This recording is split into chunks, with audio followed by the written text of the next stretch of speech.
मराठ्यांच्या मुलखातले अमर महाकाव्य ग्रंथ शिवायन प्राध्यापक दादासाहेब मार्कट पाटील यांनी लिखाण केलेलं आहे. संकल्पना आहे विनायक महाराज मार्कट पाटील. मी ग्रंथ वाचन करते. प्राध्यापक गणेश महाराज पाटील कापशीकर. अध्याय 5वा. उद्या शिवजयंती 2026 साठी 5वा अध्याय या ठिकाणी वाचन करतोय. श्री शिवाय नमः. मागिले अध्यायी कथन महाभयानक दारुण. जाधवरावांचे पडले कुणे जळून खाक झाले. मोगलाई शहाजी राजे पुन्हा परतोनी जात. आता श्रोते सावचित्त पुढील कथन अवधारा. जिजाऊ होत्या गर्भार ठेविले शिवनेरीवर.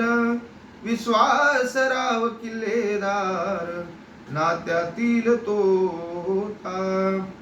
स्वे जातीने लक्ष देई सर्व कमी जास्त पाही. कमतरता नसे काही दिनक्रमत सुखाने.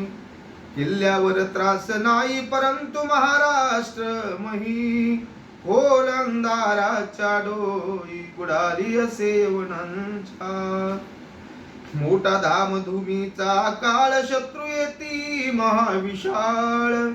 होत लढाया तुंबळ जेवी कळी काळ पोपला. एक दिवसा मासी गर्व वाढे अहर्निशी. जिजाऊंच्या मनोराजासी चैन काही पडेना. वर्ष होते ते विचित्र नामे शुल्क संवत्सर. परी कृष्ण कृत्येची अपार घडत असती सदोचित. एक मास जात नाही थाऱ्यावरी चित्त. जिजाई थोर चिंतेत जीव गर्भस्थ वाढतसे. आषाढ गेला बरसून आला पवित्र मास श्रावण. धरती ओली चिंब भिजून हिरवे वस्त्र पैर्याली.